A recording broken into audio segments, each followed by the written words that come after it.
रोहन और प्रिया की शादी को 5 साल हो गए थे। दोनों एक कारपोरेट कंपनी में काम करते थे और उनकी ज़िंदगी बहुत अच्छी चल रही थी। रोहन अपने माता पिता का इकलौता बेटा था और प्रिया भी अपने माता पिता की इकलौती बेटी थी।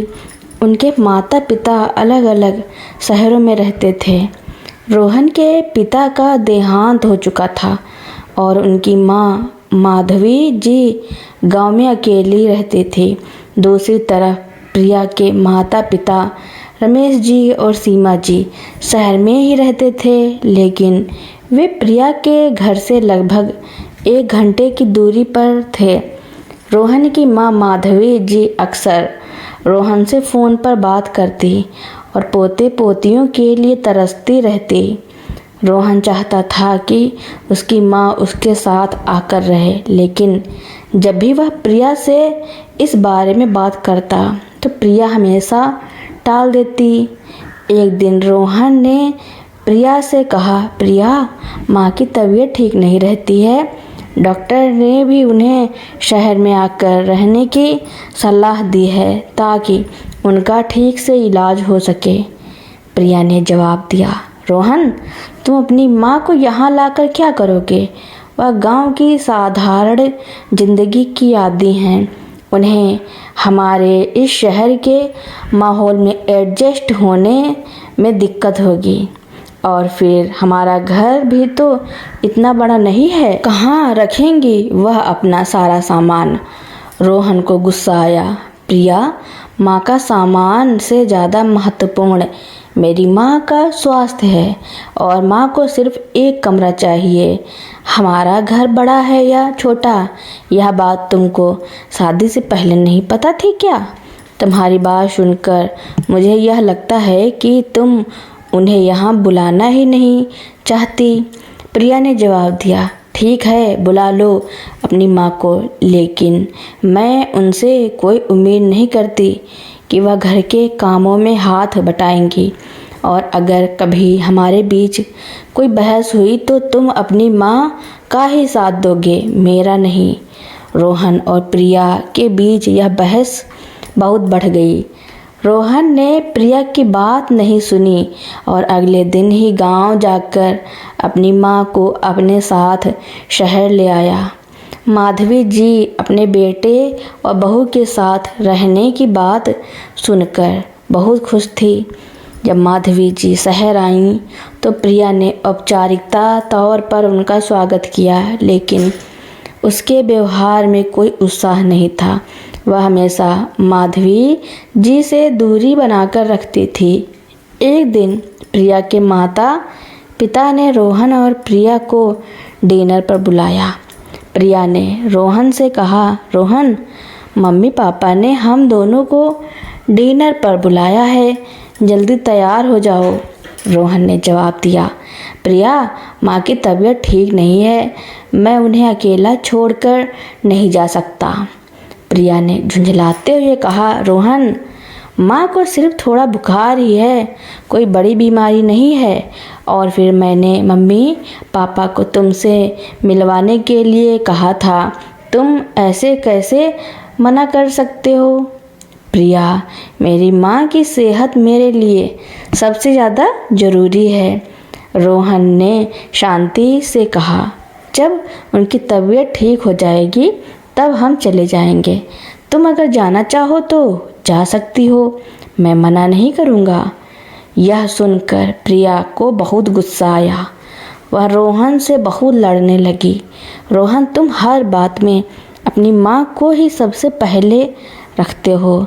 मैं तुम्हारी पत्नी हूँ, क्या मेरी कोई अहमियत नहीं? प्रिया, तुम्हें क्या लगता है तुम्हारी अहमियत कम हो गई है?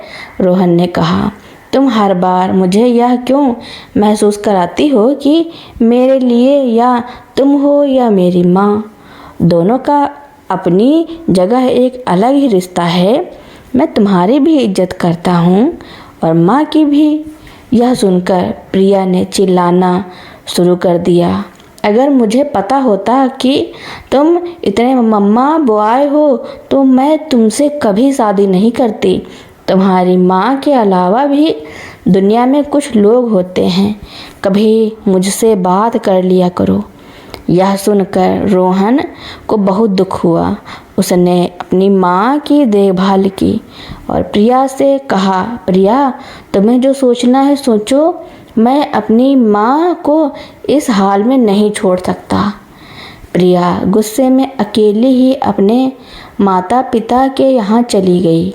रोहन ने जब प्रिया के माता पिता को फ़ोन किया तो उन्हें पता चला कि प्रिया ने उन्हें झूठ बोला था। उनके माता पिता तो सिर्फ हालचाल जानने के लिए फ़ोन कर रहे थे और किसी डिनर के बारे में कोई बात नहीं हुई थी। रोहन को बहुत बुरा लगा। अगले दिन जब प्रिया वापस आई तो रोहन ने उससे कहा, प्रिया, तुम्हें झूठ क्यों बोलना पड़ा? प्रिया को शर्मिंदगी महसूस हुई। वह कुछ बोल नहीं पाई। रोहन ने कहा, प्रिया, अगर तुम चाहती हो कि मैं तुम्हारे माता पिता की इज्जत करूं, तो तुम्हें भी मेरी माँ की इज्जत करनी होगी। रिश्ता दोनों तरफ से चलता है। यह सुनकर प्रिया को अपनी गलती का एहसास हुआ। उसने रोहन से माफ़ी मांगी और अपनी सास से भी अपने बुरे बर्ताव के लिए माफ़ी मांगी। रोहन और प्रिया की ज़िंदगी में शांति आ चुकी थी। प्रिया ने अपनी गलती मानी और अपने व्यवहार में सुधार किया। रोहन भी खुश था कि उसकी पत्नी ने अपने स्वभाव में बदलाव लाया।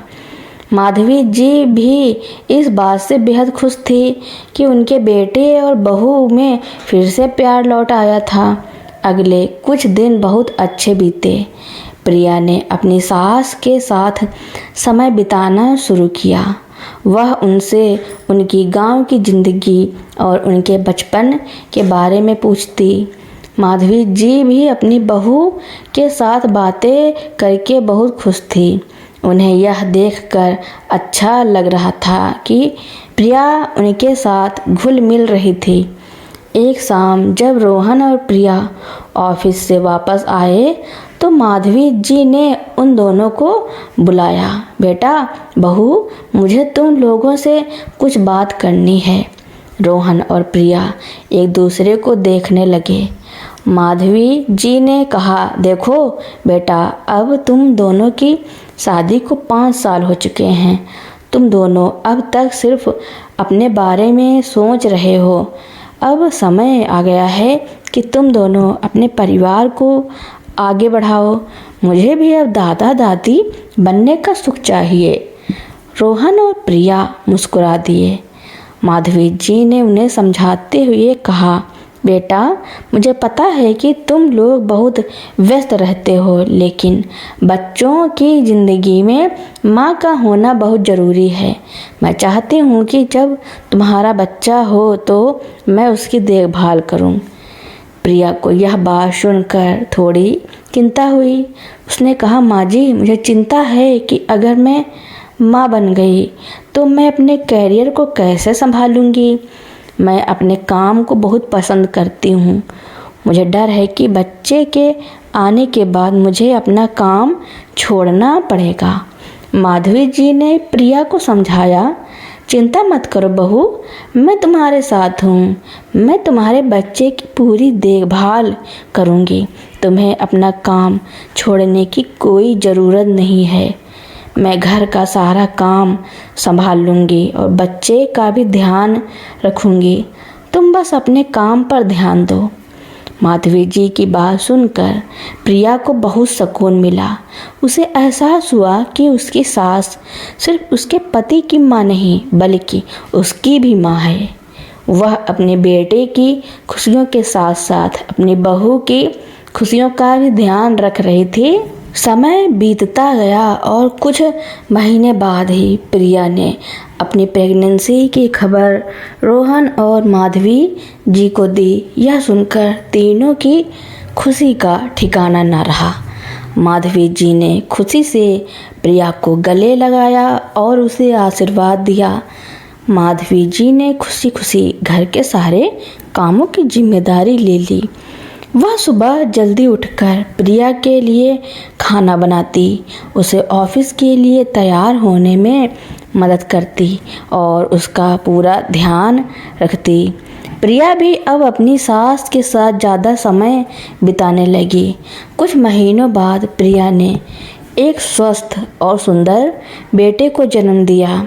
रोहन और प्रिया ने उसका नाम अंश रखा। अंश के आने के बाद रोहन और प्रिया की ज़िंदगी में भी और खुशी भर गई थी। प्रिया ने कुछ समय के लिए ऑफिस से छुट्टी ले ली थी और वह घर पर ही अंश की देखभाल कर रही थी। माधवी जी ने भी अपना सारा समय अंश को दे दिया। वह सुबह से शाम तक अंश के साथ खेलती, उसे कहानियाँ सुनाती और उसे प्यार करती। एक दिन रोहन ने प्रिया से कहा, प्रिया तुम अब वापस काम पर जा सकती हो, माँ अंश की पूरी देखभाल कर लेंगी, तुम अपना करियर जारी रख सकती हो। प्रिया ने रोहन की बात सुनी और मुस्कुराते हुए कहा, रोहन मैंने काम पर वापस जाने का मन तो बनाया है, लेकिन मुझे कुछ समय के लिए ऑफिस से छुट्टी और लेनी होगी। रोहन को आश्चर्य हुआ, क्यों? प्रिया ने जवाब दिया, रोहन मुझे एहसास हुआ है कि मेरा बेटा अभी बहुत छोटा है, मैं उसके हर एक पल का आनंद लेना चाहती हूँ। मुझे डर है कि अगर मैं अभी काम पर वापस चली गई तो मैं उसके बचपन को पूरी तरह से जी नहीं पाऊँगी।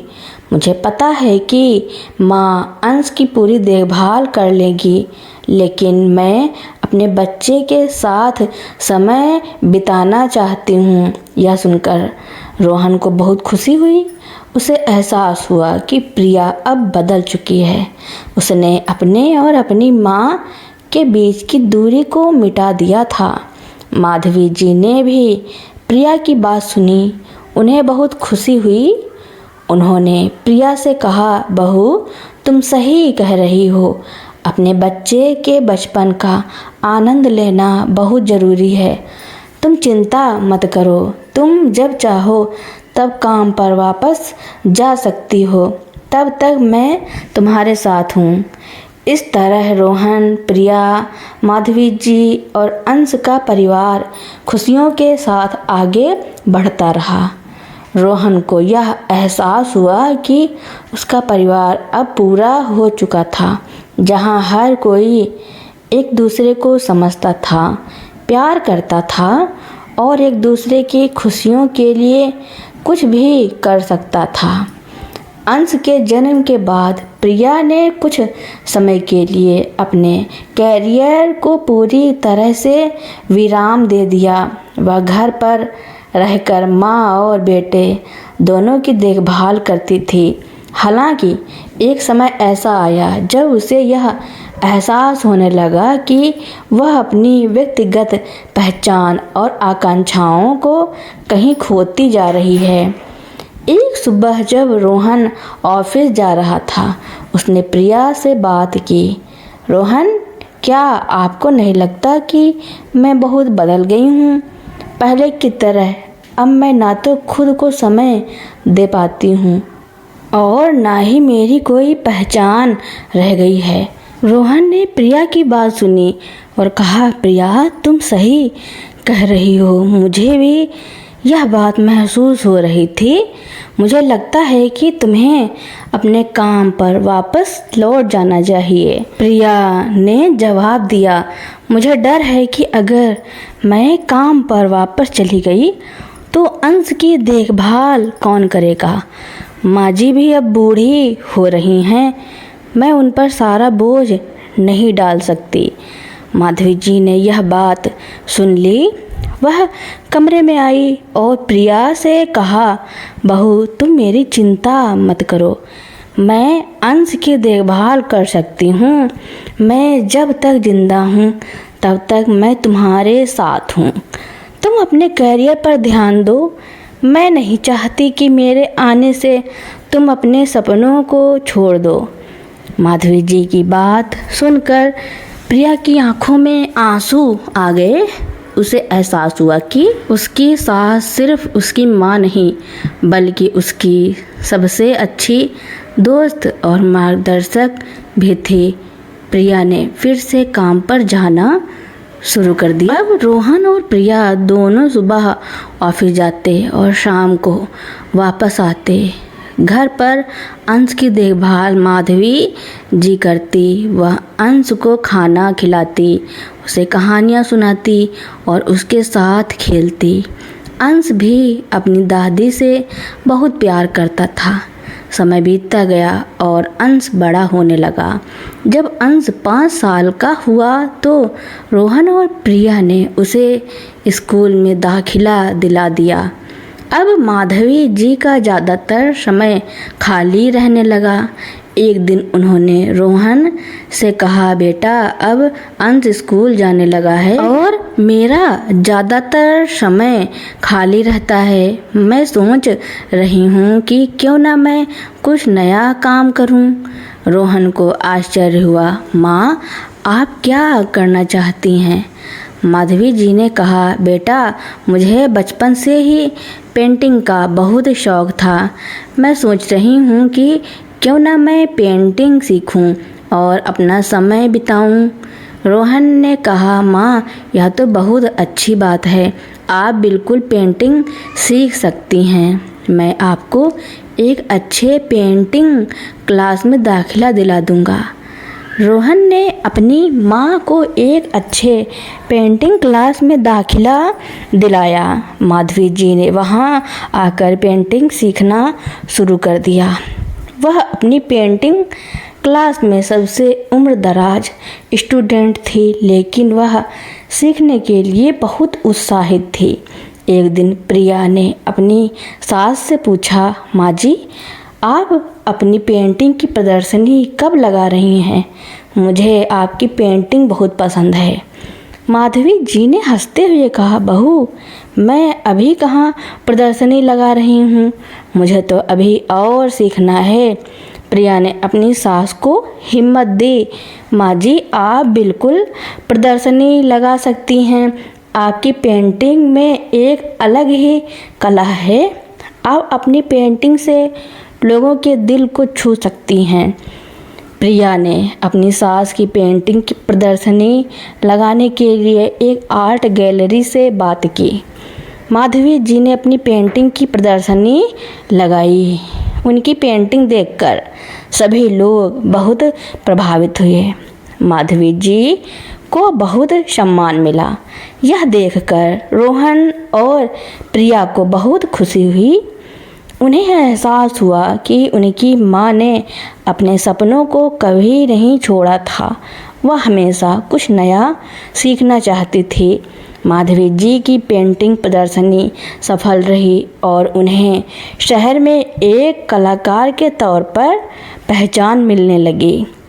रोहन और प्रिया दोनों अपनी माँ की इस नई पहचान से बहुत खुश थे।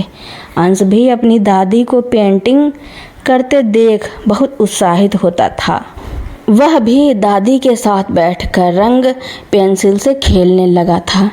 एक दिन जब पूरा परिवार डिनर कर रहा था तब माधवी जी ने कहा, बच्चों मुझे शहर में रहकर बहुत अच्छा लगा। तुम दोनों ने मेरे लिए इतना कुछ किया। मैं बहुत खुश हूँ, लेकिन अब मैं सोच रही हूँ कि मुझे गांव वापस जाना चाहिए। प्रिया और रोहन एक साथ चौंक गए। माँ आप ऐसा क्यों कह रही हैं? अब तो आप यहाँ हमारे साथ खुशी खुशी रहती हैं। रोहन ने पूछा। हाँ माँ जी, आपकी पेंटिंग की प्रदर्शनी भी सफल रही। आप गांव जाकर क्या करेंगी? प्रिया ने कहा। माधवी जी ने मुस्कुराते हुए कहा, देखो मैं गांव जाऊंगी, लेकिन अकेले नहीं, मैं अपने साथ अपनी कला को भी लेकर जाऊंगी। मैंने यह तय किया है कि मैं गांव में बच्चों को पेंटिंग सिखाऊंगी। वहाँ बहुत से ऐसे बच्चे हैं जिनके पास कोई सुविधा नहीं है। मैं उन्हें पेंटिंग के माध्यम से एक नई राह दिखाना चाहती हूँ। रोहन और प्रिया को यह सुनकर बहुत गर्व महसूस हुआ। उनकी माँ सिर्फ अपनी खुशी के बारे में नहीं सोच रही थी, बल्कि वह समाज के लिए भी कुछ करना चाहती थी। रोहन ने कहा, माँ, आप जो भी करना चाहें मैं आपके साथ हूँ, लेकिन आप वहाँ अकेले कैसे रहेंगी? माधवी जी ने जवाब दिया, बेटा, अब मैं अकेले नहीं हूँ। गांव के कई लोग मेरी मदद के लिए आगे आए। वहाँ कुछ और भी महिलाएं हैं जो मेरे साथ मिलकर यह काम करना चाहती हैं। प्रिया ने कहा, माँ जी, आप सच में बहुत महान हैं। मुझे आप पर गर्व है। अगले ही महीने माधवी जी ने अपनी पेंटिंग क्लास शुरू कर दी। गांव के बहुत से बच्चे उनके पास पेंटिंग सीखने लगे। माधवी जी ने बच्चों को सिर्फ पेंटिंग ही नहीं सिखाई, बल्कि उन्हें जीवन में आगे बढ़ने के लिए प्रेरित भी किया। वह बच्चों को यह समझाती थी कि हर किसी के अंदर कोई न कोई कला छिपी होती है और उसे पहचान कर हमें अपने सपनों को पूरा करना चाहिए। कुछ ही सालों में माधवी जी की पेंटिंग क्लास बहुत मशहूर हो गई।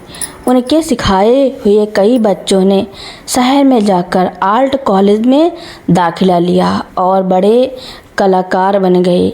गांव के लोगों ने माधवी जी को कला की माँ कहना शुरू कर दिया। रोहन और प्रिया अक्सर गांव जाते और अपनी माँ से मिलते। वे यह देखकर बहुत खुश होते कि उनकी माँ ने एक छोटी सी शुरुआत से कितनी बड़ी क्रांति ला दी थी। एक दिन रोहन ने प्रिया से कहा, प्रिया, माँ ने हमें सिखाया है कि ज़िंदगी सिर्फ अपने लिए नहीं बल्कि दूसरों के लिए भी जीनी चाहिए। मुझे लगता है कि हमें भी कुछ ऐसा करना चाहिए। प्रिया ने रोहन की बात मानी और दोनों ने मिलकर शहर में एक फाउंडेशन शुरू की। वे उन बच्चों की मदद करते थे जो पढ़ाई में बहुत अच्छे थे लेकिन आर्थिक तंगी के कारण आगे नहीं बढ़ पाते थे। तो दोस्तों, माधवी जी ने अपने बुढ़ापे की उम्र में जो हुनर सीखा उसके बारे में आपका क्या कहना है और यह कहानी आपको कैसी लगी कमेंट में ज़रूर लिखना। मेरी कहानी सुनने के लिए आपका बहुत बहुत धन्यवाद।